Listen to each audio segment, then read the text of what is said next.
Welcome to Founders Future, a podcast powered by Closers.io, where we explore the journeys of innovative entrepreneurs and the road ahead for their companies. I'm your host, Natalie Borowska, and in each episode, we uncover the stories behind impactful ventures, the challenges faced, the lessons learned, and the strategies fueling future growth. Today, I'm thrilled to be joined by Kerrie Norgate, who is a holistic wellness coach based in Byron Bay, Australia, guiding women towards sustainable health through nutritional medicine and low-tox living practices. With a passion for sharing actionable insight on healthy, holistic lifestyles, she draws from her training as a nutritional medicine student to help clients build balanced routines that stick. Her down-to-earth approach turns everyday wellness challenges into vibrant, lasting habits that energize body and mind. I'm so happy to have you on the podcast today. That's not me. That's not you. What do you mean? Not me. That's so strange. It was beautiful though. I was like, oh, you speak so lovely. It's gorgeous. Oh, my apologies, because I get given the intros. I could imagine. Yeah, totally. Yeah, let me know. So here's what we can do. I'm so sorry about that mishap. That's okay. That's What we all right. can do is we can treat this as like an introduction talk, and then once I'll talk to my team, we'll get you a new intro, we'll fix that. That's And then fine. we can book another time to do the podcast. How does that sound? Whatever. We'll see how today goes. See, we might get to the points that you want to get to, but it sounded great. I just do trauma healing and nervous system work, not nutritional stuff. That's so strange then. Okay, I'll ask the team and see what happened. Yeah. So you do trauma healing specifically? So with women, I work with embodiment around nervous system Mm, work and cyclical wisdom and things like that. I have a mm, huge passion for nutrition and low mm. tox living, but it's not what I do. Yeah, because we derive we derive them from your social media. So I'm really not sure what happened. Yeah, because that's not on my so interesting. But Yeah, let's see. I don't know. So how did you, Sorry. no worries. Okay. How did you get into that work, cyclical living and stuff like that? Yeah. Yeah, thanks for asking. So I think I grew up in a business household, like we had a family business and things like this. Uh, but a lot of that was obviously centered around success being tied to masculinity. And there was a lot of myself that I had big disconnection from. And I think that's true for a lot of women. And Mm, so I was very interested in my own trauma healing and my own embodiment because I had health issues. At the time, I didn't know, but nervous system dysregulation, relational instability, and things like that. And I left the corporate world and I did that kind of fantasy thing of I left my corporate job to start teaching yoga and meditation, which I loved, but it just wasn't deep enough. And so I started going into and investigating the realm of trauma healing and learning and studying and getting educated on all of that, really in order to get to the bottom of my own issues so that mm, could feel comfortable and relaxed and secure in my own skin. And so mm. that's what led me here. So is it is it multiple modalities together, or what do you practice the most? Yeah. Yeah, I spent so much time. I think, when you're passionate about something, you're like, I want to learn this and I want to study this and I want to do this certification and I want to learn from this person. So I've studied everything from in terms of the spiritual aspect, because that was a big part of me finding out who I was, everything from Buddhism to Tantra to Taoism to shamanism, and then every somatic trauma healing and working with complex trauma, and then also working with women's rites of passage, so cyclical wisdom, menstrual health. I've Mm, studied birth and postpartum and just everything that drew me in terms of learning about who I am as a woman and how I operate.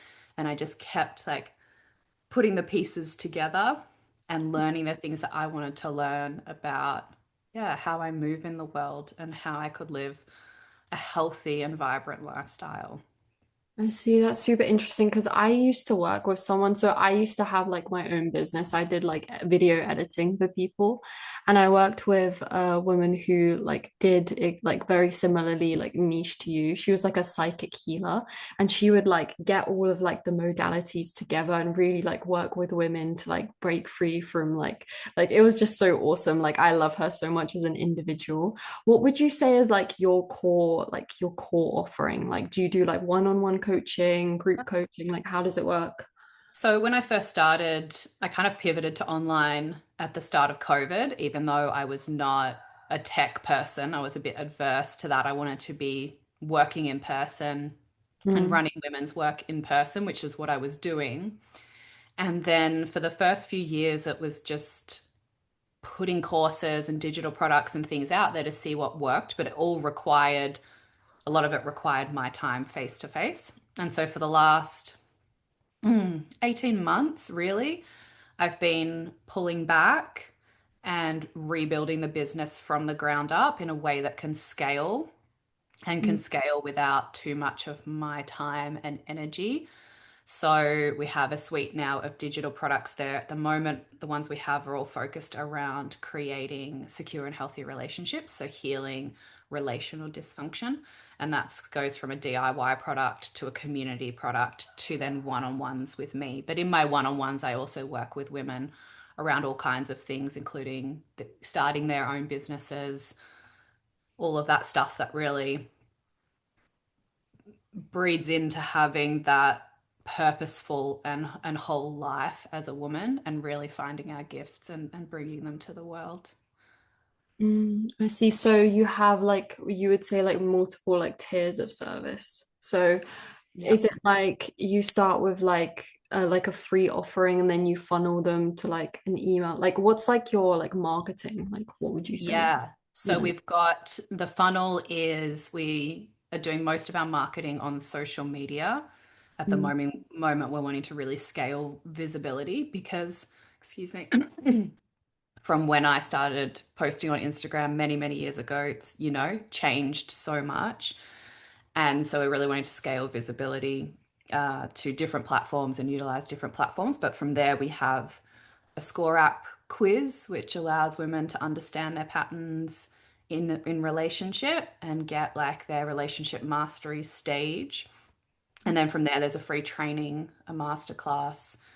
And then from there, it's the DIY product, then the community interactive, and then one-on-one. So that's the progression. And then we have a podcast as well. And obviously the social media content, which is, there's tons of stuff there just to consume for free.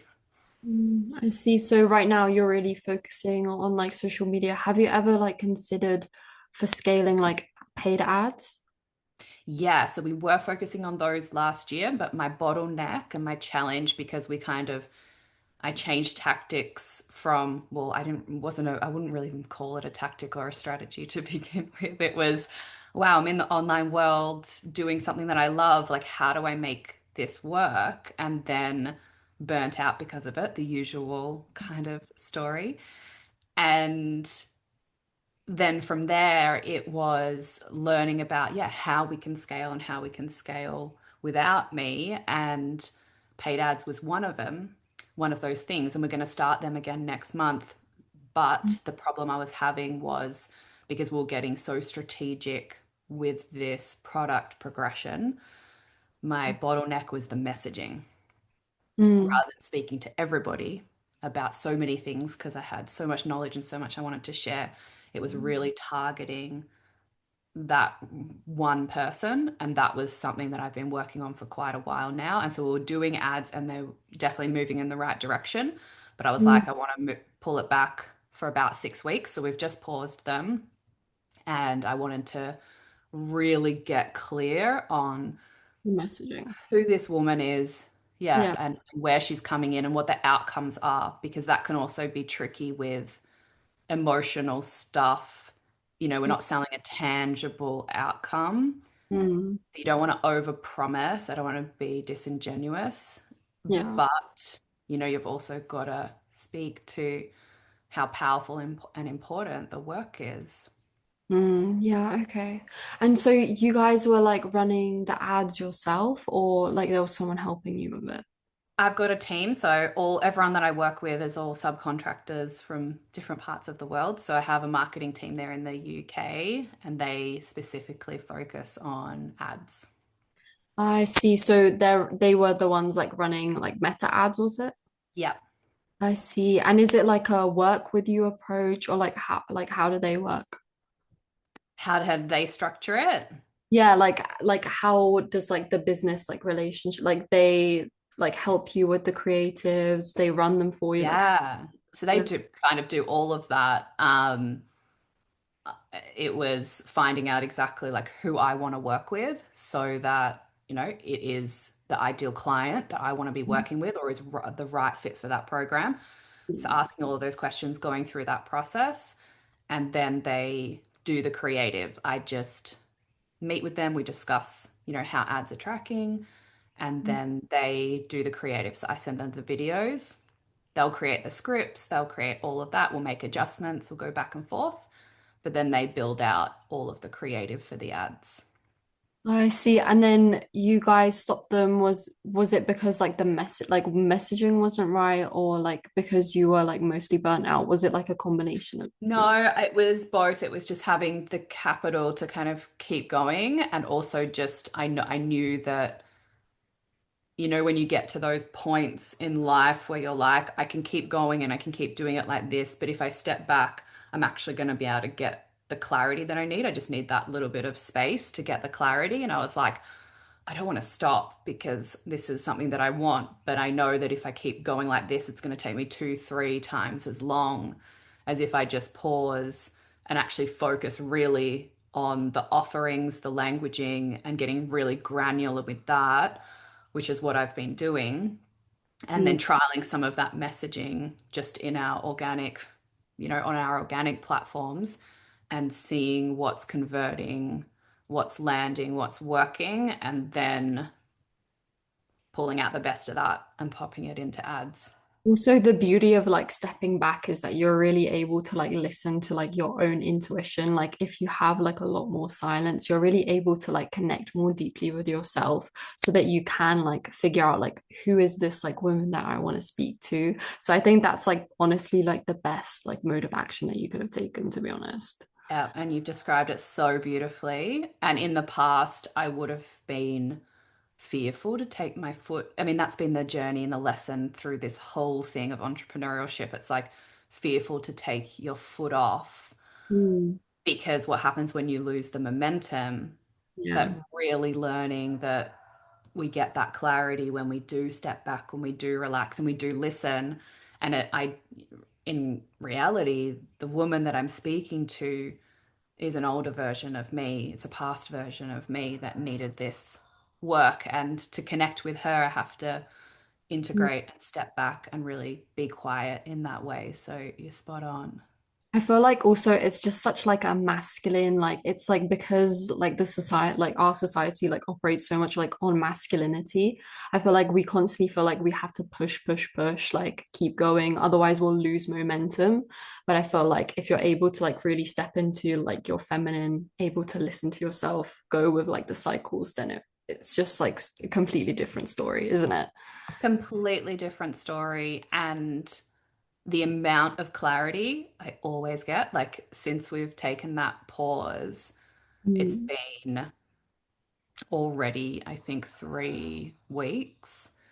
And the amount of clarity and creativity I've had in that time just by pulling back some of those resources, some of that energy, some of that money, and just mm, sitting on it. And it's given me so much capacity to build out the foundations that I was missing. And mm, that, yeah, would have taken so long, would have taken much longer if I yeah. just kept going in the same direction because it would have just stressed me out too much. Definitely. And what is like your like goal like with the business?